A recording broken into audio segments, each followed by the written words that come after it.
Hello everyone, I'm Captain Logan. And I'm Eric. Welcome to the Captain Marvel Spoilercast. Finally, Eric and I are going to talk about the Captain Marvel movie, and we're going to tell you how we felt about it, but we're also going to go straight into spoilers. And should we do the, 4 or 5 minute at the beginning thing, tell you kind of how we thought about it, and then go straight into spoilers, or should we just assume 2 weeks later everybody that clicked on this video has seen it and no one will care? I liked it. I thought it was okay. There we go. If you want deeper than that, green sign flip. green sign flip. I'm feeling it. The image you use is me doing the red sign flip. Green sign flip. I liked it. All the comments, clickbait, clickbait, clickbait. I think the third act's weaker than the rest of the movie. Or you told me the second half. I didn't watch the second time. That felt like the third act to me. It's the whole second half that you're complaining about. Okay. I'm not even... Of the things that you're... It loses steam. Yeah. It loses steam. But I enjoyed it a lot more than I thought it was. I liked it. There. I saw it twice and liked it a lot better on a second viewing. I was pretty... And we didn't see it together. We didn't see it together. I was pretty, if not... And you've only seen it the one time. I only saw it the one time. I was pretty, if not extremely, underwhelmed by it first time out. And I appreciated a lot of things that I didn't pick up on the first time around the second time. Walking out of the theater the first time out, my big hang-up was I just didn't feel like it was a story that needed to be told. I felt like of all of the Marvel movies, and I felt better about it second time, like I said, but I still have this to some degree. Of all of the Marvel origin films, this felt like the one that was most like real standard traditional origin for the sake of origin. Almost like people are not going to understand this character because her background is kind of admittedly a lot different from other superhero backgrounds. There's not a... I say it's typical. It's typical in that it doesn't feel like a real character story as much as it feels like we need to know this background of this character before we can make more movies, that kind of thing, because it is admittedly kind of a somewhat complicated background, you know what I mean? I get why on paper they might have felt like, Marvel and Feige might have felt like this is not a character we can just throw in the mix, we can't just say she had amnesia at one time. We have to show that story. Having seen it, it did feel a little bit like a story that somebody could have just summed up in 5 minutes. I don't agree with that. Okay. I think it's far more necessary than Doctor Strange. Which is like my kicking bag for the Marvel Universe. I don't know why, but, I don't agree. Doctor Strange, but the difference is, I feel like that was a story worth telling that just wasn't told great. Okay. Whereas when I got to the end of this, I was like, okay, so I know where she comes from, and she discovered who she was, but I don't know what she's about, really. I have some questions about the character. Yeah. But I didn't feel like it was a story that didn't need to be told. I don't want any more than any other superhero origin. Okay, but those are two different things, right? Mm. What was for her the story beyond just getting her memories back and deciding what side to play for? You see what I'm saying? There's not a great character arc in that movie.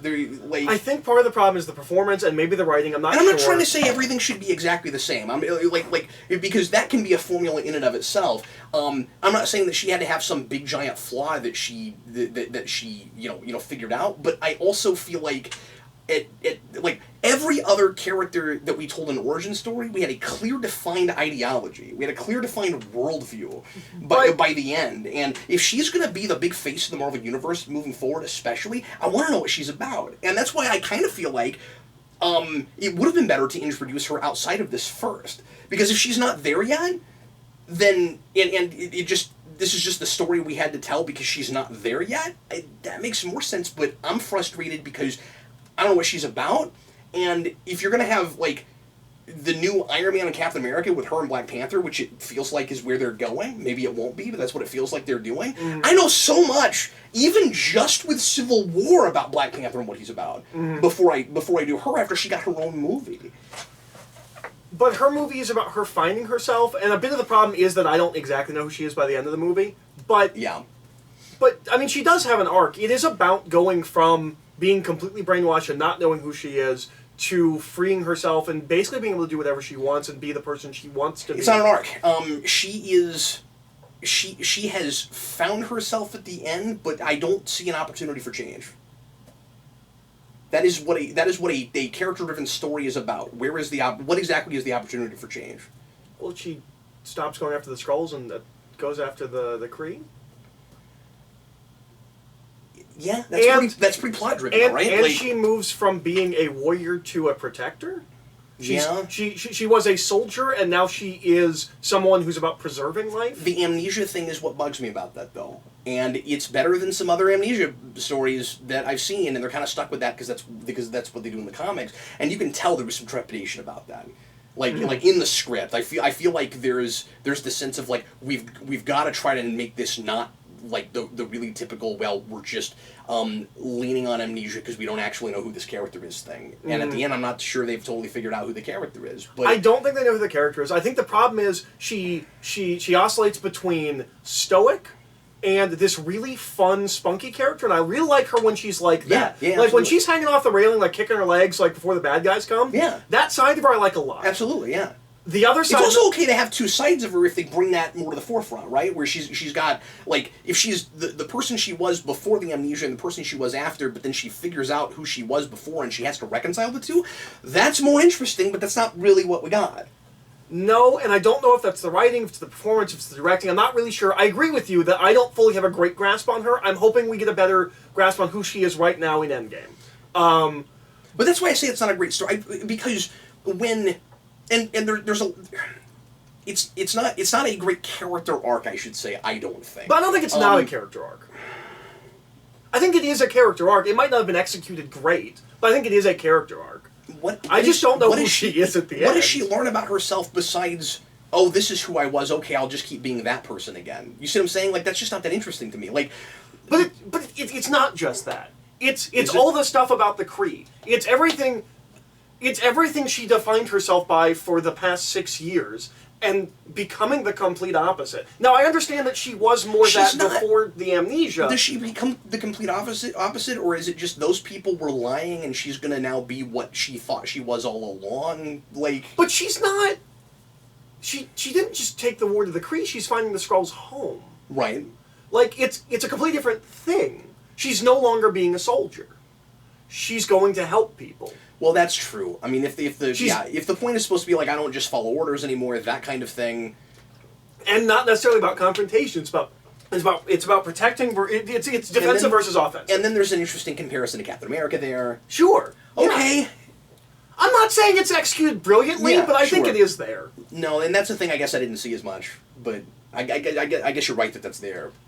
I just don't think that her as an individual is super well fleshed out and defined. And again, I don't know who that is. And that's what I was really distracted by. Mm-hmm. It was difficult for me, and this is not fair. And again, like, yes, I did see it twice, but like within a span of a week, and I'm still feeling it out. So I mean, like, this, the point of these spoiler You'll feel casts, different when you write the rewind. Yeah, I mean, the point of these spoiler casts is to like work out our feelings and our ideas as we're talking to each other, not necessarily to present something that we've already got fully formed. So if you don't agree with me, you might be right. Like I'm just feeling it out, figuring it out.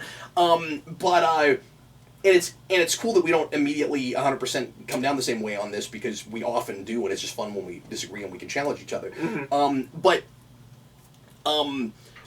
it was really difficult for me, and again, felt a little bit better second time, not to read that ending as I was told that something was wrong with me and I had to make myself better, but I'm just fine the way I am.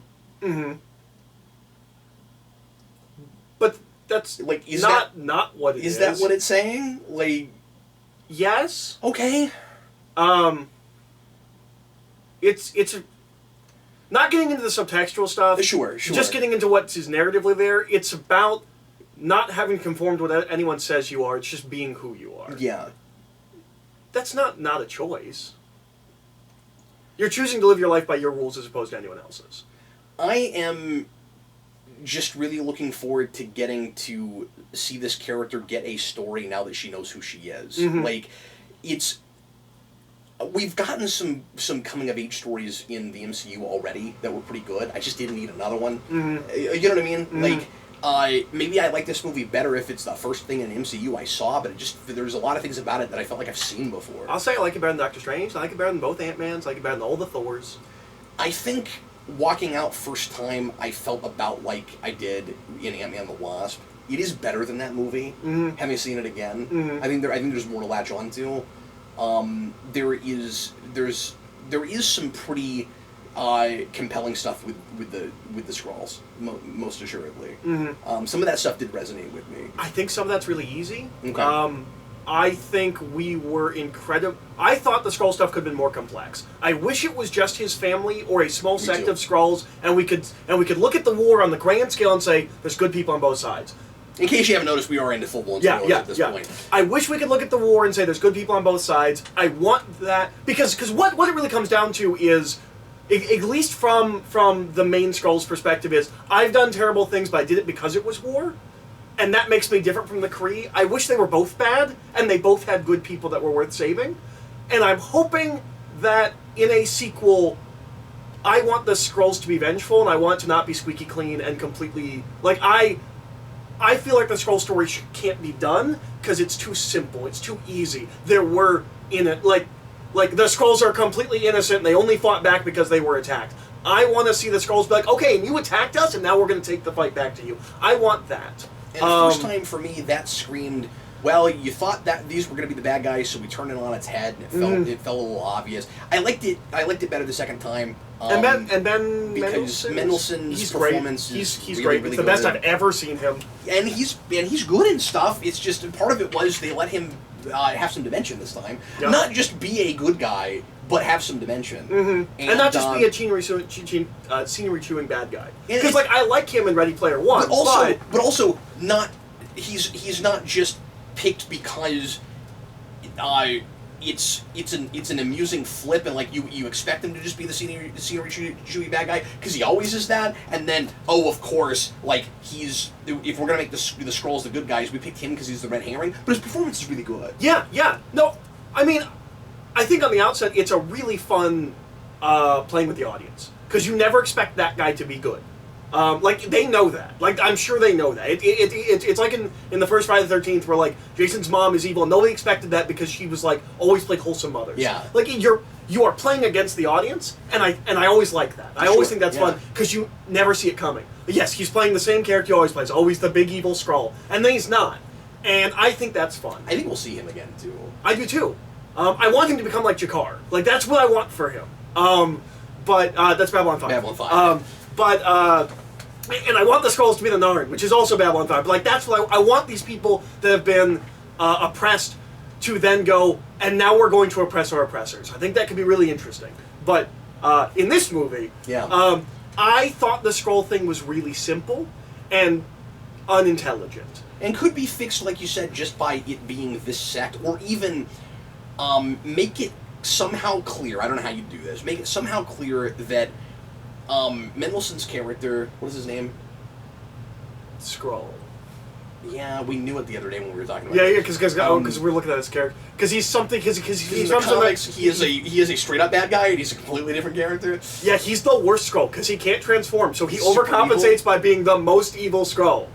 Well, and I think let me backtrack for a minute and say this too.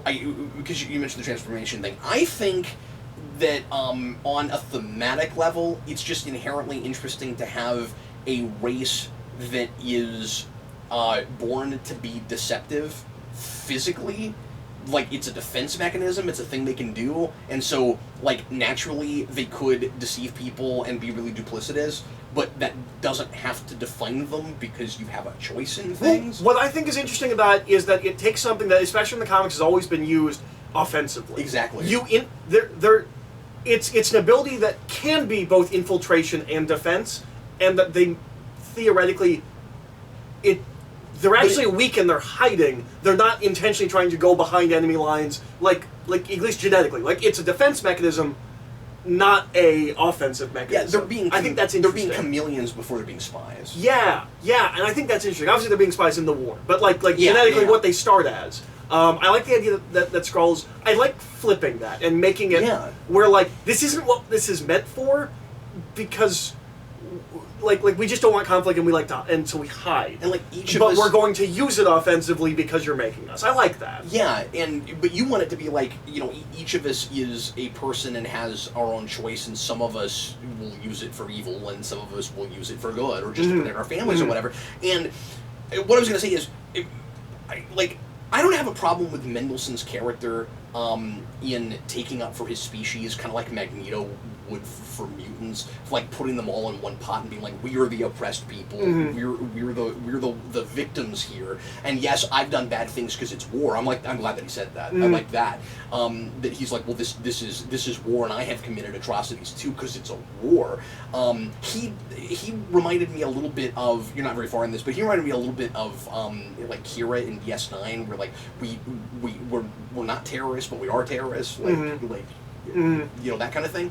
I don't have a problem with him thinking that, but it is too simple if it's true.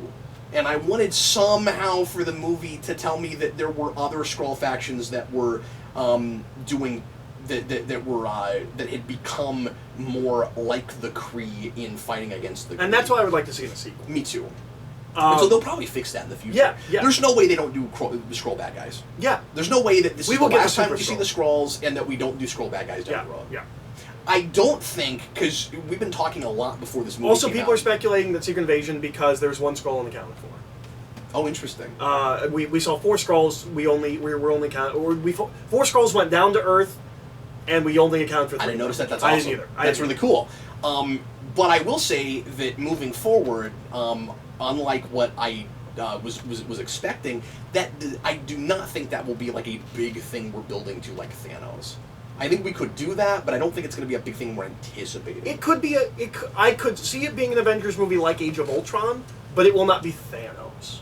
I don't think. It won't be a thing that we see to release. I also would not be super surprised if the end credits... this would be seeding it, but I mean, like every movie, there's something about Skrulls. Like, I also wouldn't be super surprised if the end credits of Endgame is someone turns out to be a Skrull.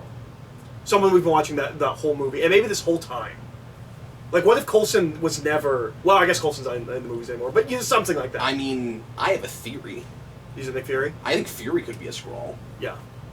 And I don't know if that fixes the stupid cat scratching out the eye thing, but...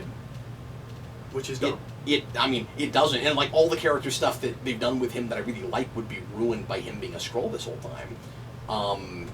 Well, kind of. I mean, unless we just decide that the guy we've been watching is a Skrull, but because he's the same guy all along, it still counts as the character that we like. Like, I guess that's kind of interesting. I don't know. You think they do that? You think there's any chance they do that? I wouldn't, because I already have issues with this movie timeline-wise, and, like... Yeah. Why doesn't he call her when there's an alien invasion? Yes. Let's he talk calls about that whole her... thing. Okay. So it's... Because he calls her with the thing she's already going to know about. And he doesn't have the information about Thanos. He doesn't know about Thanos. So he calls her for the galaxy-spanning event that she probably already knows about, but doesn't call her for an alien invasion of Earth. It makes no sense. Makes no sense. So if they do that... Actually, if they do that with... Can we go this far? Why doesn't he call her when Thanos' minions show up, even? Yeah. I don't know where he is, because we don't see him until the very end of the movie. There's no way he doesn't see it on TV. No, absolutely. I mean, like, absolutely. why wouldn't you call anything extraterrestrial? You think that she might get a phone call? Anything major extraterrestrial. And I think if you reveal that he's a Skrull, we will find that every single movie. Why does he do this? Why does he do that? You know what I mean? Yeah. Like, I think that could be an issue, especially if it turns out to be evil. I don't think it'll be Nick Fury. It might be Nick Fury. I mean, that could be kind of fun, but it'll be what's her name? She's Nick Fury's assistant. I can't think what her name is. Oh, you know, that would not be, and we haven't seen her in a little while. No, Civil War. She's Stark's secretary in Civil War, right? Have we not seen her? Well, yeah, because that's set up in Winter Soldier. You're talking about Colby Smulders. I can't think of her name. Yeah, right I can't now. think of and I like her. She's in Fractions of Iron Man. I like her a lot. I just can't think of her name. And it was a good casting choice too. Yeah. I just can't remember. Maria Hill. Yes. No. That's who I would do. She's not in it enough for you to go, yeah, but why is she doing this? But she's in it enough that you'll go, oh my God, she's a Skrull. Yeah. That'd be fun. Yeah. It would be insane if Coulson was this the whole time because he got a 6-season TV show. And he died! And as far as the movies are concerned, he's still dead. Yeah. So, that would be weird. I don't know. Yeah, I mean, except or Coulson dies and he's a Skrull the entire TV show! Yeah. The only thing that really ties him to the movies after his death is the fact that the TV show provides an explanation for where Nick Fury got the helicarrier in Age of Ultron, but that's the only and thing. The movie doesn't need it. No, not really. But anyway, other timeline things you want to talk about? Let's go to that place. Since Do you want to talk about the eye thing? Other than that, it's just really dumb. It's dumb, and it messes up Winter Soldier.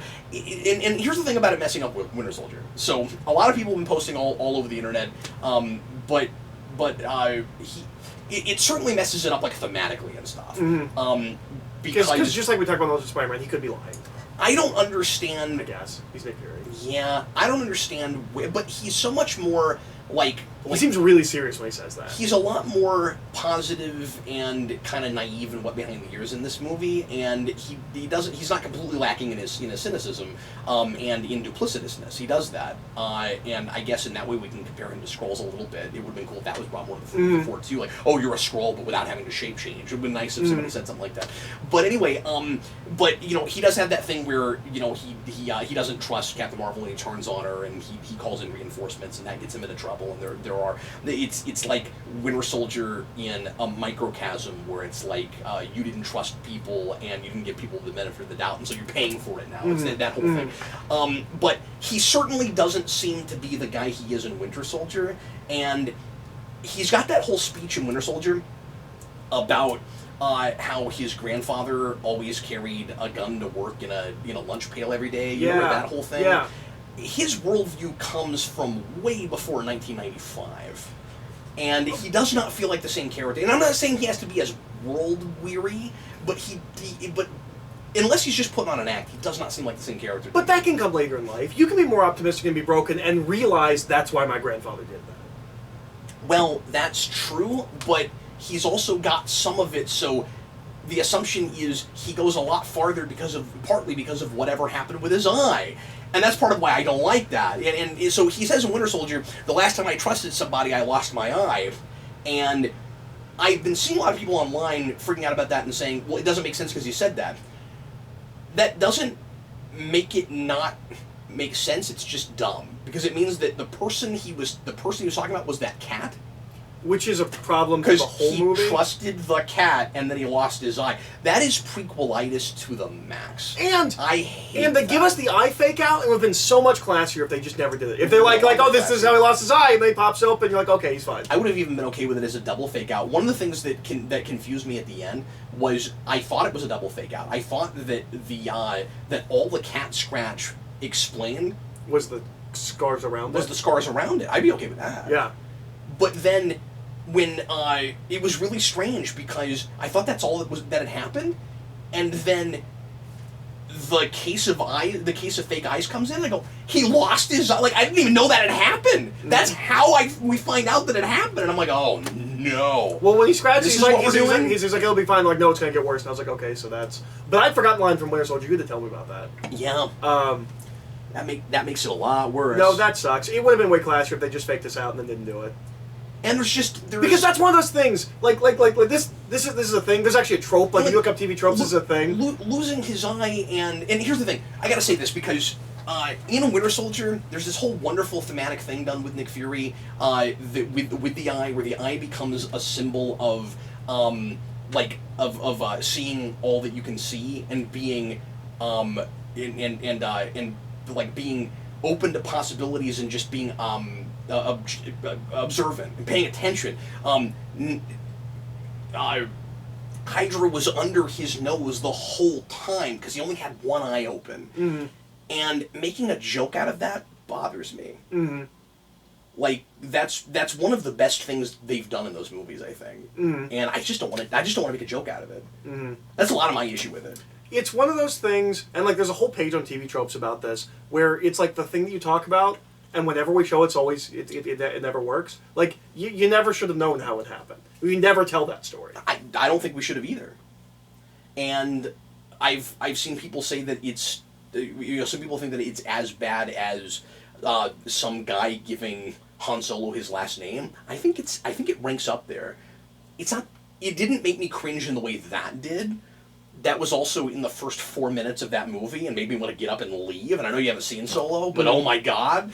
I don't know if putting something like that at the end makes it better or worse, but can I talk about the cat? But like, I wasn't spending that whole movie like, oh man, I sure hope we get like an origin for Nick Fury's eye, or an origin for anything really. Like, I didn't need that. Now I will say that it fills in a couple of blanks that in an okay way. That's good to have. Like, I'm okay with the Avengers Initiative idea coming from this mission. Well, the Avengers name has never made sense ever. Like, in the comics, the Avengers name has never made sense. The idea, I like the exchange he has with Coulson, where he's like, we gotta go find more people like her. And Coulson's like, how do you know there are more people like her? And he's like, we found her on accident! We must live in a comic book universe where this is possible, and we can find heroes. I really like that. It also makes that scene in Iron Man work better, because he shows up and he's not impressed by Tony Stark at all. He's like, you think you're the only superhero out there? But as far as we know, outside of Ant-Man, he was. Captain America's been on ice for 50 years. This helps that a lot. Thor hasn't shown up yet, neither has Hulk. Like, no, I 100% buy that he walks into Tony Stark's place and is not impressed by Tony Stark in the least. And that there's a whole bigger world out there that you don't even know about. Yeah. And why he doesn't freak out? I mean, I guess he doesn't freak out in this movie either, but like, he doesn't freak out in Avengers. Like, Tony Stark has a whole thing where, like, he's like, oh my god, the universe is so much bigger than I thought it was. I guess he doesn't do that here either, but I appreciated that. I know, I did too. Like, he's a guy who can be surprised, but, like, know how to handle himself. Mm-hmm. Where, like, yeah, he is surprised about aliens, but it doesn't, break his whole worldview. I mean, I like that whole thing he says where he's like, well, I'm not a person that believed in aliens, but now that I think about it, sure. Yeah. I like that a lot. Yeah. It makes me want to go back and watch Avengers again and see if I buy... Now, with a duplicitous character like this who keeps things to his chest, it's always difficult to say, and it's always easy to use the excuse, well, he's just lying, he's just playing people. We talked about that in the last volume of Ultimate Spider-Man. Yes, and it's interesting reviewing this after that. Yes. But we review so much on the omnibus that a lot of things end up connecting accidentally. But I got the distinct impression... That's Ultimate Spider-Man Venom. You can go watch that video. I got the distinct impression in Avengers that the idea was S.H.I.E.L.D. starts looking for extraterrestrial things and the supernatural because of Thor.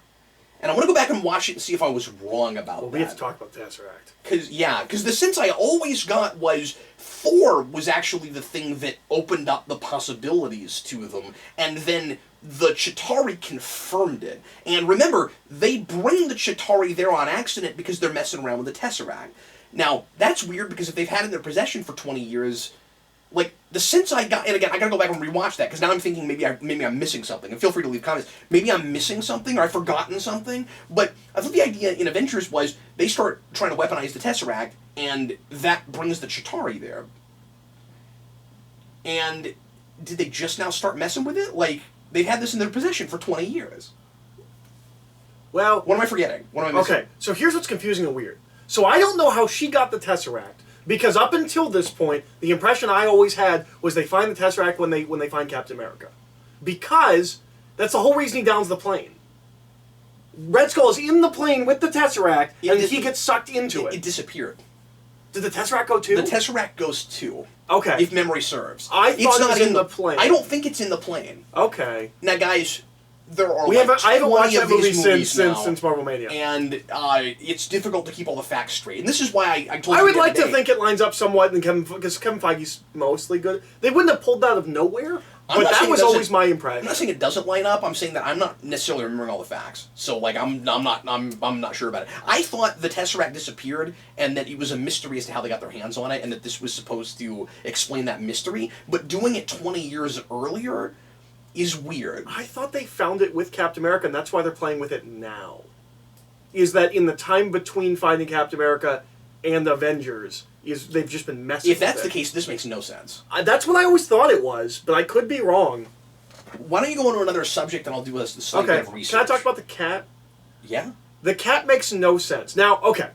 Now, you like the cat more than you thought you would. I did. And I felt the way I thought you would feel about it. I didn't like that because much I like cats. Yeah. And so it does things, and I'm not in the mood here like, oh, but like when the cat like gets up in the console and like rubs its head, like it's adorable. Like I'm a cat person. I thought the cat was really cute. Is that not ruined by the fact that it turns out to be an alien thing? I always knew it was gonna be an alien thing. Well, sure, me too. It has a pop. By the way, how Men in Black was that? Yeah. My issue with it is that I don't understand why it does what it does when it does. So it feels like the cat was written there solely to be a Chekhov's gun to get the Tesseract. And then it just picks and chooses. I have no idea why it attacks the Kree when it does, and then doesn't attack them later. I don't know why it chooses to scratch Fury when it does, and not while he's playing with it earlier. I don't understand why the cat does anything. I understand it's an animal, but none of its actions lined up to me. It made no sense. Because it seemed like it was just... It felt like a plot device to me. It is a plot device, in two ways. Because it's there to have an easy way to beat up some of the bad guys, and then it's there to to hide the Tesseract. Okay, it's a plot device in three ways, because then it's also there to make Fury lose his eye. Yeah. And I don't know why it scratches him when it does. It seems to have motivations for everything it does until then. Maybe not. Well, it doesn't, because why does it attack the Kree the first time, and then when Fury holds it up, it doesn't do anything? Well, no, that makes sense. Why? Because those Kree turn out to be Skrulls, and it's a Skrull finder somehow. That was the whole point of that bit, is that the cat can somehow tell that those were Skrulls those were the good guy Skrulls in disguise. Is that how that played out? Yes. Okay. That's not the problem with that. The problem with it is, it's worse because of that. The problem is, it always helps the good guys, and somehow always knows who the good guys are, and then scratches Nick Fury for no good reason. But then why are the Skrulls scared of it? If it never attacks them? Because they know what creature it is.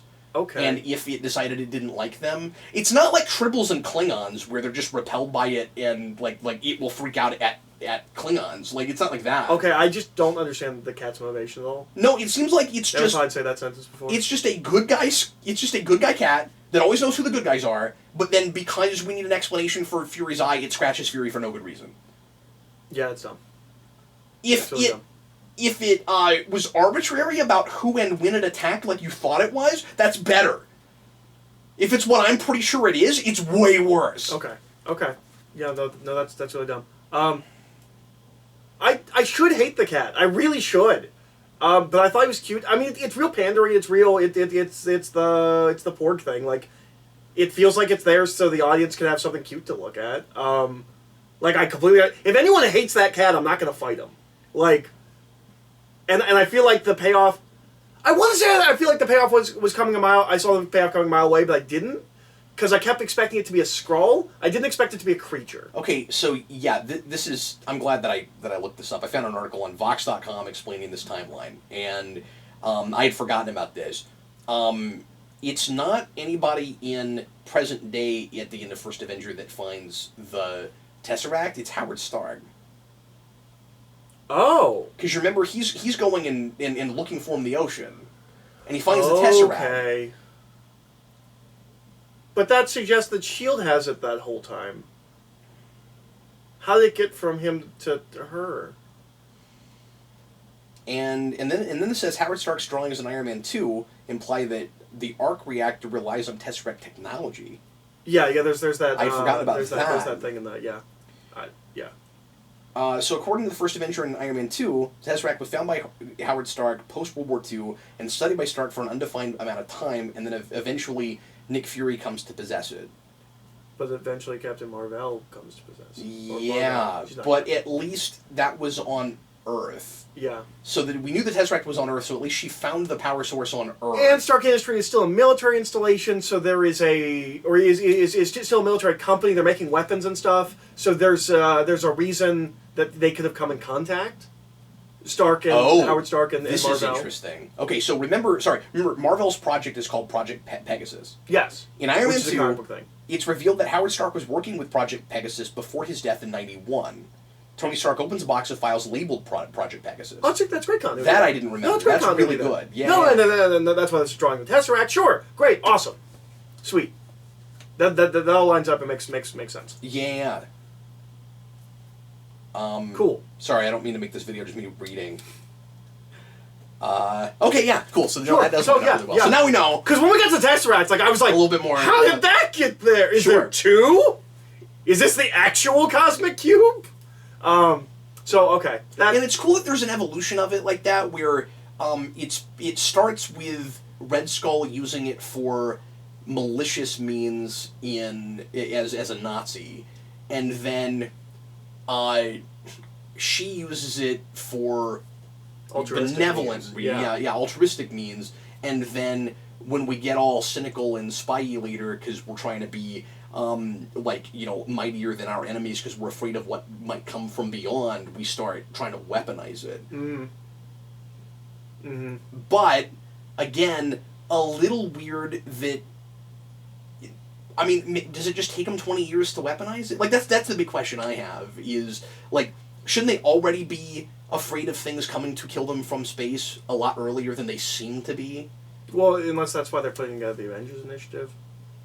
Yeah. I mean, that is why they're putting together the Avengers Initiative. It is, sure. They didn't find anybody until Iron Man. You just really get the sense that they just found out about otherworldly things in 2012. Like... Yeah. Or in 2010. Like... But that's not... Is that much worse than S.H.I.E.L.D. having been formed 5 minutes before Iron Man and S.H.I.E.L.D. existing in the 50s? No, it's not. Okay. You're right. I think that's fine. It doesn't bother me that much. But 20 films in, you wouldn't think that we would be making those kinds of mistakes anymore. If it is a mistake. I'm having a hard time deciding how to come down on that. But anyway. I want to talk about the music. So, none of the music for any of the action scenes works at all. It's always wrong. It never scores the scene well, especially I'm Just a Girl. It really when you doesn't say score, fit. he's not talking about the orchestral score. You're talking about... I'm talking about the music, none of the songs. The songs, The songs never fit. The most... I don't agree with that. I think some of them are fine. I'm talking about the action. I'm talking about just the action scenes. Okay. I don't think they ever fit the action scenes. Okay. The most egregious is that Nirvana one, because she's... But it's at least not that Bumblebee problem of we've got a new song every 2 minutes and making a huge deal out of the time period we're in. Like, I thought that was all pretty tastefully done. For the most part. Nirvana thing is the scene with the Nirvana song is a problem. It is. Because she's not a 90s person, she's an 80s person. She should be listening to music more like Star-Lord. So the fact that that's in her brain and we don't have a scene earlier having her listen to that song is very strange. But because I don't want it to be Guardians, but I'm of two minds about the music. I know we're in the 90s, and so it makes sense to use 90s songs, but it doesn't fit her because she's not of the 90s. Does that make sense? Yeah, sure. It just bothers me. Like, I'm like, this isn't... I know that she's... That like when you're using music to score, or when you're using a song to score a scene, like the I'm Just a Girl thing, it's not like what she's hearing in her head, but like, it's not even kind of what she's hearing in her head. That just felt nearly... like, inappropriate to me. I don't know. It just didn't fit the scene at all. It doesn't fit the character to me. I don't think so either. It fits the subtext of the film, but not the film itself. I didn't mind a lot of the other picks. That one I didn't really care for. I don't dislike most of the songs they picked. I just thought they were inappropriate. I just didn't think they were scene. Right, but like I think I liked more of the placements than you did. But like but I'm with you. You got to be consistent about that. Like Guardians is, where that always feels like a thing that is helping us to see the world the way Star-Lord sees it, and I didn't feel like that with this. It didn't feel like we were in her head. It felt like it felt like a like third-person omniscient narrator, if that makes any sense. Well, especially in that scene that I don't like that you do where we use that garbage song, which I like a lot, but we use that garbage song and then she walks into a bar and it's playing, and I feel like usually when we do that, we just find out that the person was listening to it. It's weird for me that it's playing and then they hear it. I feel like usually when we do that, it's like, oh, they're listening to it on a headset or something.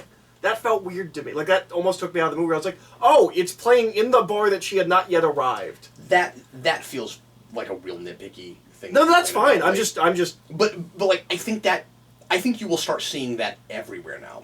Okay. Like...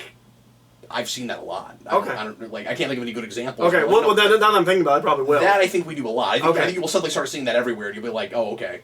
Okay. It's just a thing we do. But I could be wrong, but I'm pretty sure we do that all the time. Like, I expect it to just be, like, playing through car speakers, whatever. So I want to talk about Monica Rambeau and what I think is the third act, but you say is the second half, because I only saw it once. I think the film comes to a screeching halt. Ooh, at what point? When we get to her farm. And we just have to... It's like midway through the film. Okay. I feel like it comes to a screeching halt when we get there, because it's... I mean, I wasn't looking at a watch because I'm in a movie theater, but I'm pretty sure that's about halfway through. I felt like that was the end of the second act. But maybe I'm wrong. But, like, we get there, and, like... It's difficult. Because hey, it's difficult. Because I have no idea who Captain Marvel is as a person. Yeah. And it's also, like, it's her previous personality kind of coming through, and then the, like, soldier-like person that she is. And so, like, I don't know who the real her is. And it's one of those things... Well, I don't know if it's communicated right. Like, I don't know if the movie knows it and it's just not quite communicating it, or if the movie can't decide. Like, when she finally seems to get all of her memories... Because I do think there is a point where she has pretty much her whole past. Mm. And I don't even think the movie communicates that really well, because you were confused by it. Mm. We talked about this after you saw it. Mm. Where, like, she suddenly pulls a deep pull reference from her background talking to the kid. Mm. When she's like Aunt Carol, and she has a nickname for her, and she says the nickname. I think that is the movie trying to communicate she's pretty much got her past. So then the question is her personality now a blend of who she has become with the Kree and the knowledge she has now about there being Two-Faced, and then her own past, or is she Carol Danvers as she was? I don't know. So it's one of those things where, like, and I've seen this in other movies before, and especially amnesia movies, where you have the scene where you sit down with the character, they tell you what the character used to be like, but you can't see that in the character. Yeah. And so, like, everything I'm told about Carol Danvers doesn't really feel like the Carol Danvers I've been watching, and so that's weird. And if it was weird for her, too, that would be fine, but the way that Monica Rambeau talks to her, it sounds like she hasn't changed at all. She's talking as if she's talking to her friend, as if she's the same. And it's very strange, and I get disconnected. Yeah. And then I get bored, because I've already put all the pieces together through all the flashbacks, and I have to sit there and let the character learn everything that I've already pieced together. And so, like, I really don't like that sequence. You know what, though? Toward the beginning of the movie, you just made me think of this. The Skrull brain-sifting device is a pretty good exposition device. Yeah, it is. And it was kind of fun how they like, roll it forward and backwards. And also that they feel like really evil, awful bad guys, and they will turn out to be the people we're rooting for at the end. That's cool. I also don't like Monica Rambeau's daughter at all. I feel like she's one of the worst kid actors I've seen in a while. I don't agree with that. I think she's fine. Okay. I feel like we've had a pretty good run of, like, kid actors lately. Impressed or nothing, but I have been a lot. Like, I feel like I haven't seen a kid actor in a while that I've been like, well, I guess except for A Wrinkle in Time. I was just about to bring that up. She's better than the Wrinkle in Time girl. But she's doing a different thing. Yeah. Where, like, I don't know, maybe I just haven't seen this archetype in a while, but, like, she's supposed to be the cute, adorable kid, and I'm like, shut up. Just stop. You're not. Like, you're trying so hard, and it's just not working. Was it one of those things where she was cast too old? You think she's supposed to be playing a little bit younger? Maybe. Because I didn't have the reaction you're having, but I'm wondering if I thought she was really annoying, and like after, like, you know, the Stranger Things kids and, like, the It kids and, like, I did not have an opinion about her. Okay, I just didn't like her, and I was annoyed every time she was on screen. Wow. And I usually hate kid actors, but I feel like I've had a good run for a couple of years where I haven't had, like, really annoying kid actors. Except for Wrinkle in Time. Except for Wrinkle in Time. Which was awful. But it's a little bit different because there's a movie with kid like they're the leads, which I guess is what Stranger Things is and stuff like that. So that's like that. But even like Iron Man 3, like, I like that kid. I also like him in Jurassic World. Like, I feel like I've had a bunch of good kids in otherwise, like, adult-centered things, and then, I don't know, like, it feels like a more generic problem that I just haven't dealt with in a while. Like, I remember that I used to hate kid actors, and there haven't been as many bad ones, and so I just thought she was poor. I thought she was annoying. I liked going through all of her comic book costumes, I guess. Yeah, that was fun. I think she should have stuck with the neon one. I like the neon one. I think it's great. Well, and that's one of those. I don't really mean that, but it's pretty. And that's one of those. That's that scene kind of bugged me because it's like, well, you've got the best of the fashion, and like I know people talk to kids that way, but like I hate it. Like I'm like, no, she's not that cute or adorable. Like just don't. I don't know. Also, this is really minor, and I'm mostly just saying this as a joke, but it's 1995. I'm not saying that kid could not have figured out how that worked. We are not in the cell phone age. It would have taken her a little bit longer. Yeah. Where it's like, this side does these colors for this part of the suit. It would have taken her a little bit longer to figure that out. But can we talk about the technology stuff for a little bit? Yeah. And period stuff in general, apart from the music. Yeah. Because, again, I thought it felt like the time period. It was like the 90s. very 90s. Yeah. I enjoyed. We haven't talked about Sam Jackson's performance at all. I enjoyed him doing his 90s thing in a 90s set movie, and that is the best the de-aging thing has ever looked. I agree. Coulson also looks really good. He does. I was never taken out by it. No, never. No. And I had to keep reminding myself that I was looking at a 70-year-old man playing a like 30-something. But what's interesting is he doesn't look like young Sam Jackson. He looks like the young version of old Sam Jackson. Does that make sense? Is he as old as I'm saying? Is he in his 70s? I think he is. I think we looked it up at some point. He's in his 60s at the very least, if not his late 60s, early 70s. But like he's fantastic. Yeah, I mean, he's great. It feels as close to them going back in time and casting a young Sam Jackson as possible, and I thought they nailed it. Yeah, no, I agree. That was awesome. But anyway, and we can talk some more about his performance, but I enjoyed a lot of the technology stuff, and I think the humor with that landed. That whole bit where they're waiting for the sound clip to load. That's is great. Really funny. That's great. Because it feels natural to the scene. Well, there's a couple of jokes here where it does. That's how long that took. Yeah. And I had that Mac operating system that they're running that on. That's how long it took. I would like to come out and say I think this did a great job of keeping the unnecessary Marvel humor in check. There were like for the most part. There were like 3 scenes where I'm like, really? Do we have to stop our scene for that joke? The loading's not like that because it's natural to the scene and the setting. Yeah. It's natural comedy. It's the way comedy should be. It also, part of the reason it works too is because you don't realize it's supposed to be funny for a second. Mm-hmm. Like everything stops What's for a it doing? minute. It's loading. And you figure, okay, it's going to load for a second, then they're going to put it back up, but then it takes so long the Skrull has to ask about it. I think that's really funny. Yeah.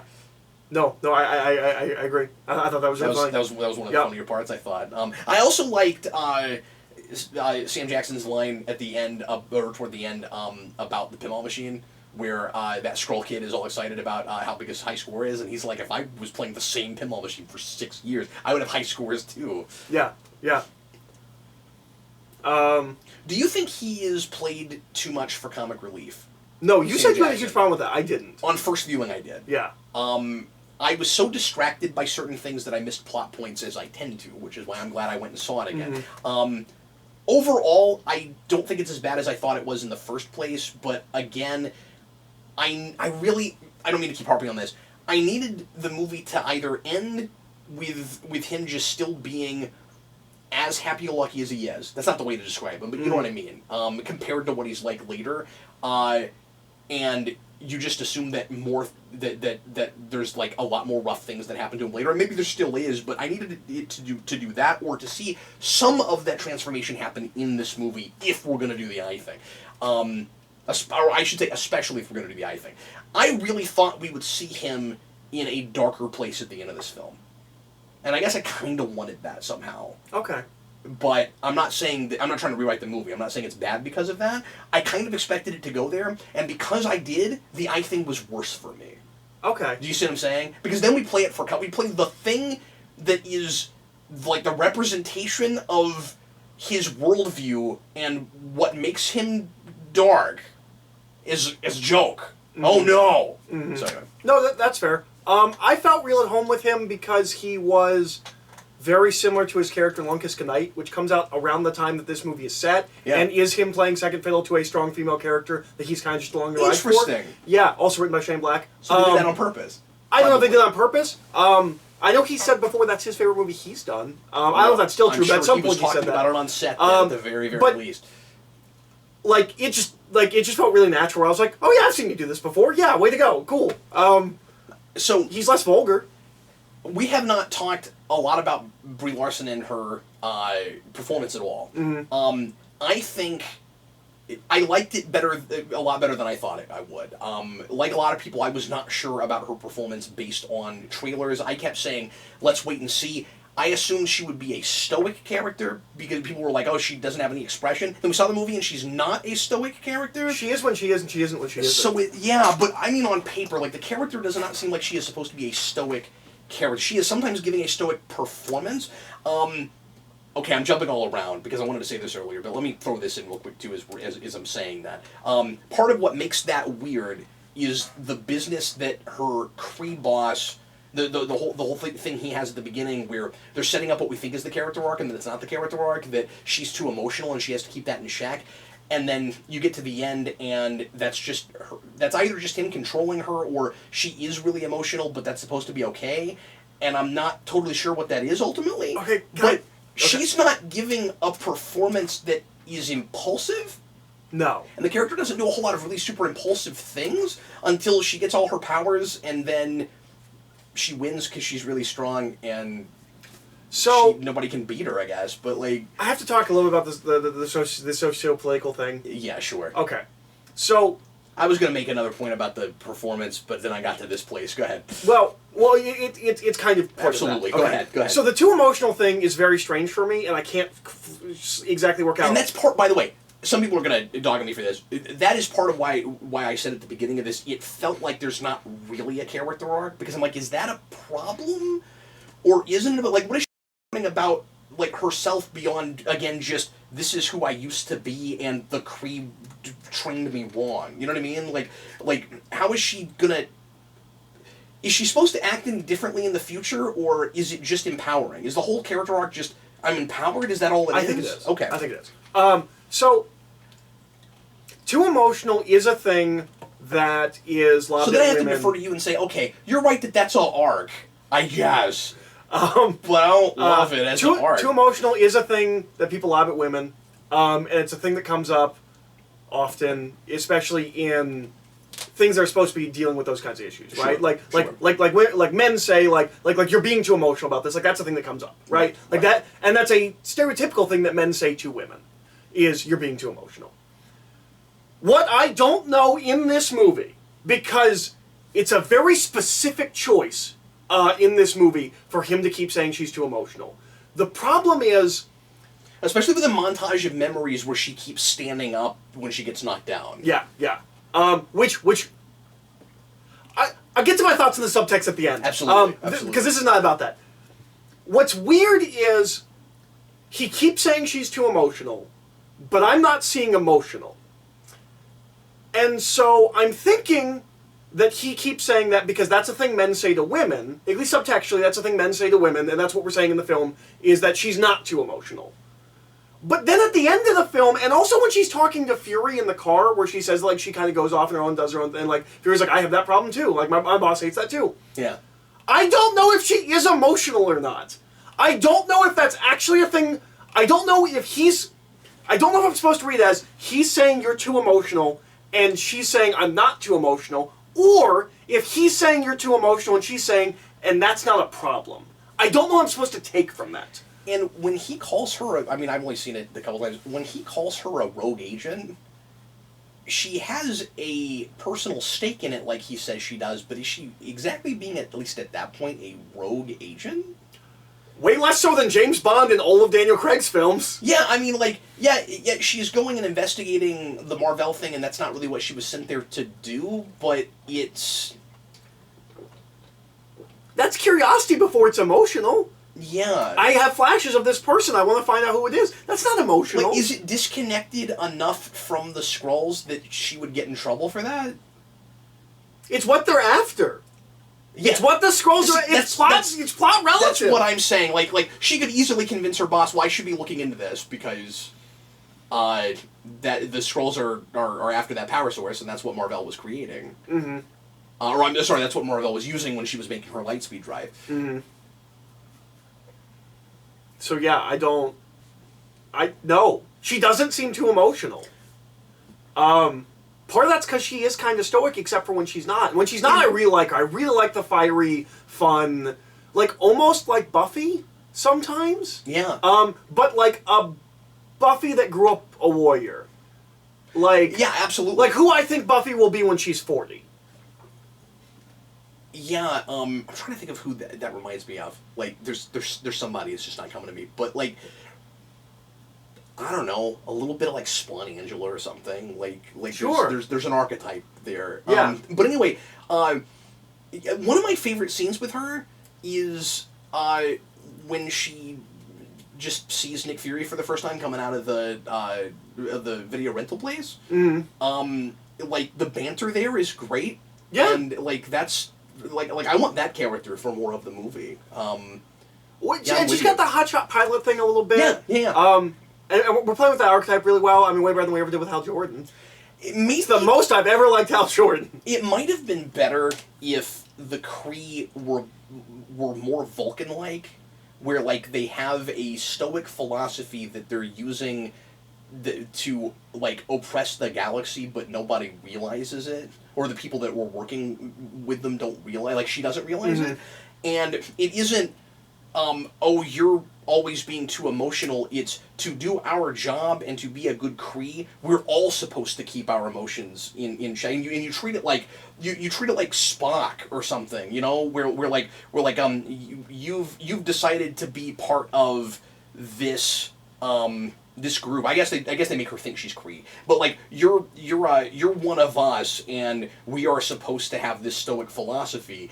But even if they did that, then you can't have the thing with Nick Fury saying, like, I'm like you, I go half-cocked. Like, that breaks that down. Well, and all of her teammates are real, like, jokey and happy-go-lucky. Yeah. They're not all, like, real stoic and serious either. It's not... She doesn't stick out in that team. She seems like she fits in. And like, if that's what she's supposed to be like, she needs to feel like she could just be crazy and jump out of an airplane at any point. You know, she needs to be more like Mira and Aquaman. Yeah. You or know? Aquaman. But if the idea is supposed to be she's not actually like that, and she's just told she's being like that, forgetting the subtextual thing that you're talking about that might be about gender issues, where it's just him trying to control her, that's interesting. But I'm not completely sure if that's what we're doing. Yeah, because when we get to the end of it, I don't know if it's... Is he just controlling her, or is there some truth to what he's saying? I don't know.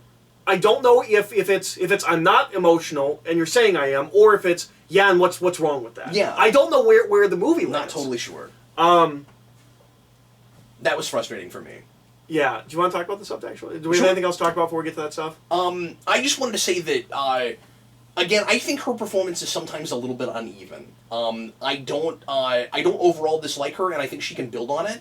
I think if she didn't completely, and this is not an easy role to play. You're talking about a character who, and again, I'm suggesting that the script has not completely landed on what she's about either. So that's got to be a hard thing to play if you're her. And she is playing a character who thinks she's an alien, who is from Earth, who lost her memories but is having flashes and is gradually getting her consciousness back. Like, that's a hard thing to play. So I completely understand and theoretically becoming who she's going to be for the rest of her life. So, first of all, if the idea is it's uneven on purpose because she has amnesia, great. That makes perfect sense. I got no problem with that. If the idea is she hasn't landed on how exactly she's going to play this role yet, because that all is freaking hard, that's understandable, but she has to have it figured out by Endgame. But she has to have it figured out by the next frame we see her, because she has had 20 years to find herself. The character has. The only other... So I wanted to mention that. I wanted to mention that she and Fury have great chemistry. Yes. I love them on screen together. I realized that this was not a movie that needed a romance or that needed a shoehorn in a romance. But there was some or any sparks of that. between them by the end of it. I would be totally cool with a romance between them. Yeah. I think that makes a lot of sense. I don't know why. Some of my favorite scenes are just little downtime things. The scene where they're doing dishes together at the end. I just like them together. I like them together a lot. Yeah. The other thing I wanted to mention is I think I would have liked this movie better if it didn't feel like it existed to set up what might be a Deus Ex Machina for Endgame. I wish this had either come out like a couple of years earlier or right after Endgame. Infinity War.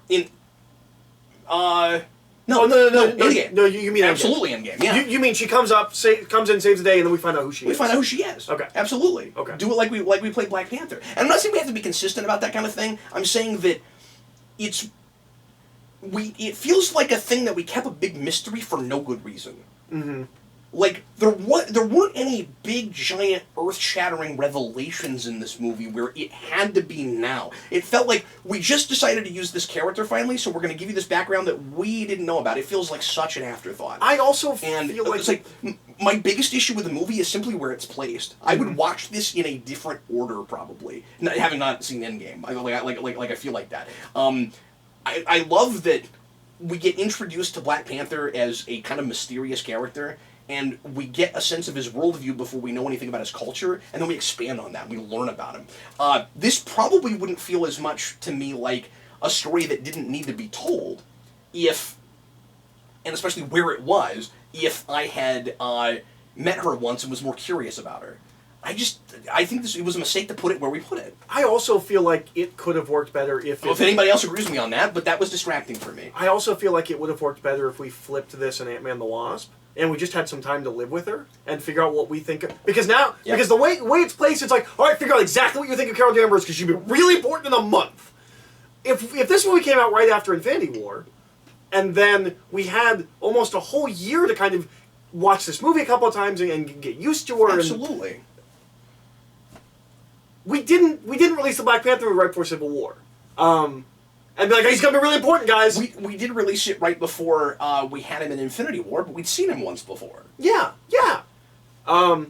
But yeah, and there was like 2 or 3 months in between. It wasn't like. And so you can also say well, see, there's precedent for this Cap because we did Captain America in the past before we put Captain America in a movie. But the difference is there's a bookend that puts us in a time and place with that. This is a new thing for MCU. We have never randomly done a period piece that isn't set, that it has no bookend, that doesn't set itself in a particular place and time, or in the, like, why are we getting this now? Well, but you also could have said about any character in Avengers, right? Like, because Avengers was the first time it crossed over. Any movie that came right before Avengers would be the first time we saw that character.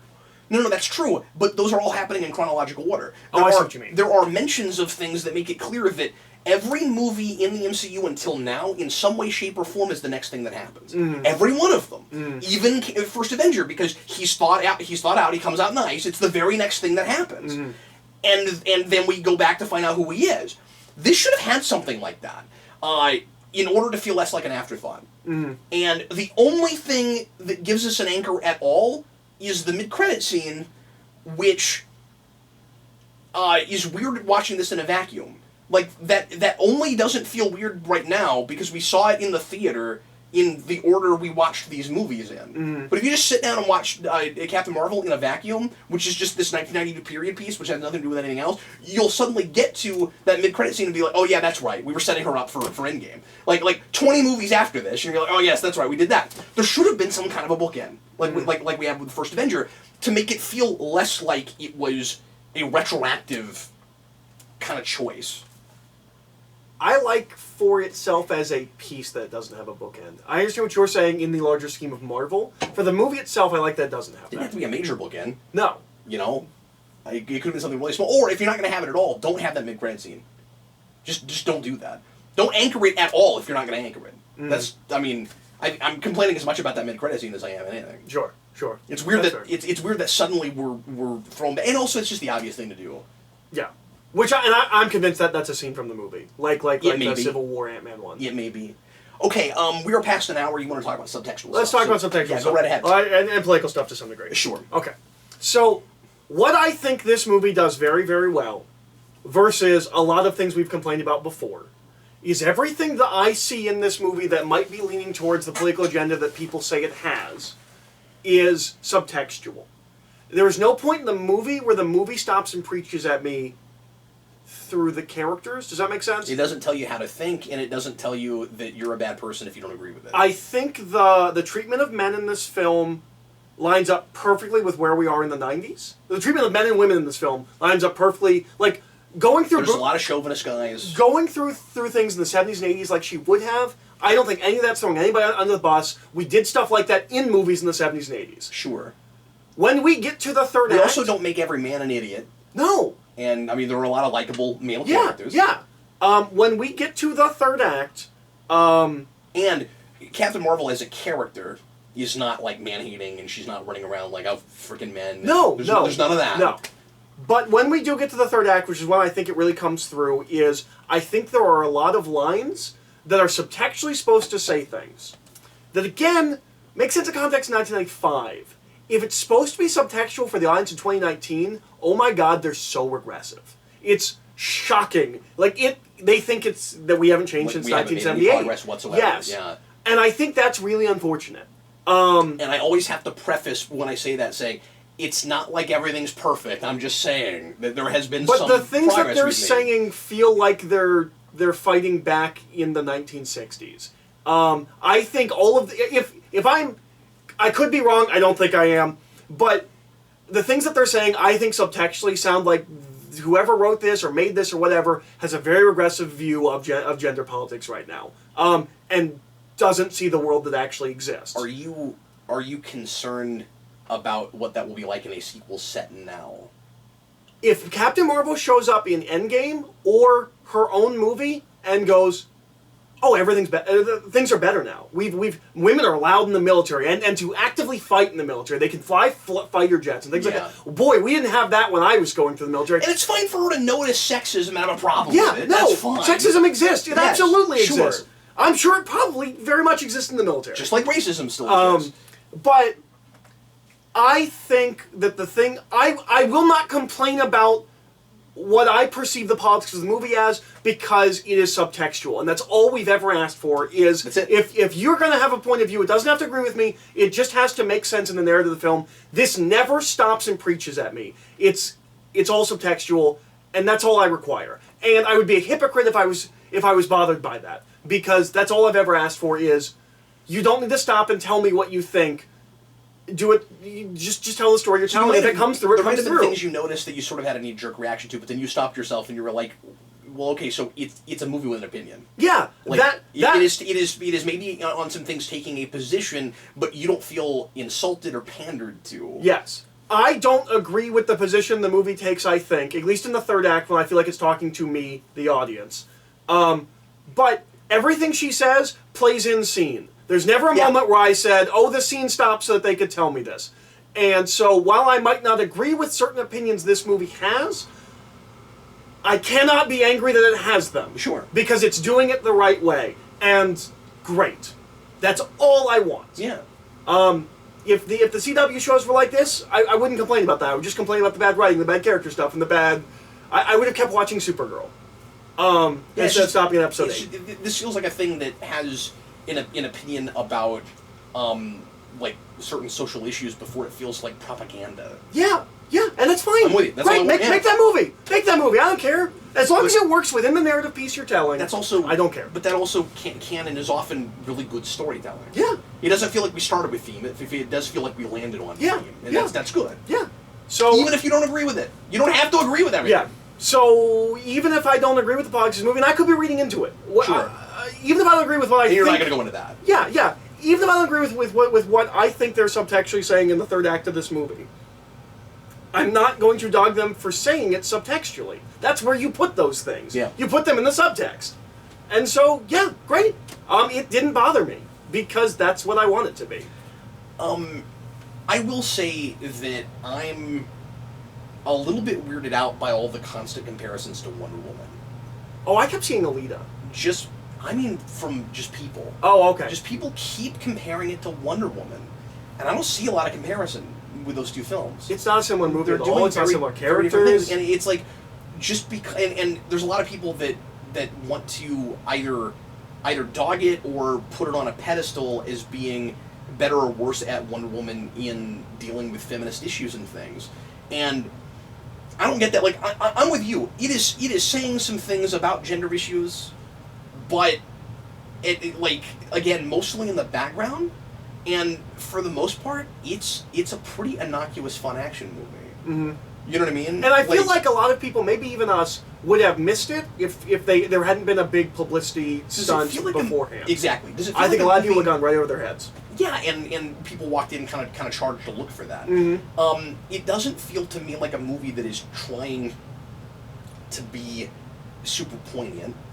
I mean, like, again, it's got opinions about things, but it doesn't feel like it doesn't feel like an important film. Mm-hmm. You know. And what's weird is Wonder Woman did more so, but it wasn't pandery about things, and I did feel like it was a really poignant movie, and it spoke to me, and I don't know. I'm not sure why we're comparing those two movies as much as we are. Besides the obvious reasons. Yeah. Besides just it's Marvel was late to the game in putting out a singularly led female protagonist movie. No, as a pro, I'll say I'm not sure this is immediately comparable to any other superhero movie. I can't immediately go, it's kind of like this one. I'm not saying it's not like anything that's ever existed, but I can't immediately think of it's like this other superhero movie. I appreciate the blend of genres. Yeah. It's kind of a spy thing, it's kind of a space thing. Oh, also, I didn't mention that I finally that it might be building to what I've wanted, which is flying around in space shooting lasers from your hands. Why wasn't Thanos shooting lasers from his hands? I ask you. I mean, there's no tension whatsoever at the end, because as soon as she's no longer just like double Iron Fist, nothing can stop her. And especially what she's going up against, because it's just a fleet of Kree ships, and that's not going to be hard. Also, regardless of politics, I will fight you if you like this movie and say Superman's too powerful and you don't like him because he's boring. I will fight you. I don't care what your politics are, what you thought of this movie. If you liked this movie and say you don't like Superman because he's too powerful, fight me. And forgetting things like, I bring this up all the time, but forgetting things like what Richard Lester did with Superman and Superman 2 and 3, Superman's powers are at least defined right away. Like, I'm sure we will know the rules later, but at the moment, I don't know what she can do. Powers like this, I don't actually need rules. She just has cosmic powers, and if she fights other people that have enormous cosmic powers, I'm fine with that. But you can't have scenes where suddenly she gets a brand new power she's never had before, just to move the story along. Yeah, I don't want to all of a sudden walk up and be like heal somebody. They can be somewhat ambiguous, I guess, but it can't. Yeah, but it can't be. Well, now we're adding this to the roster because she needs to get out of this situation. I just assume she's super strong, can fly, and shoot lasers. And she but like super lasers. And 20 years later, she should obviously know what she can do and have complete mastery of it. She shouldn't keep getting new power, which I'm sure they won't. Mm-hmm. But anyway, yeah, I liked the way it built on Guardian stuff. It was. This is the Marvel cosmic universe I want. I really enjoyed having a completely different tone that was faithful to what they did with Guardians. It aesthetically looks very similar. Oh, it does. Like, it looks like it exists in the same universe, but these are the people that don't act like idiots. Yeah. I really like that. It's much closer to the cosmic stuff I want. I meant to mention this. It's also much closer to the cosmic stuff I want than the Infinity War, in some ways.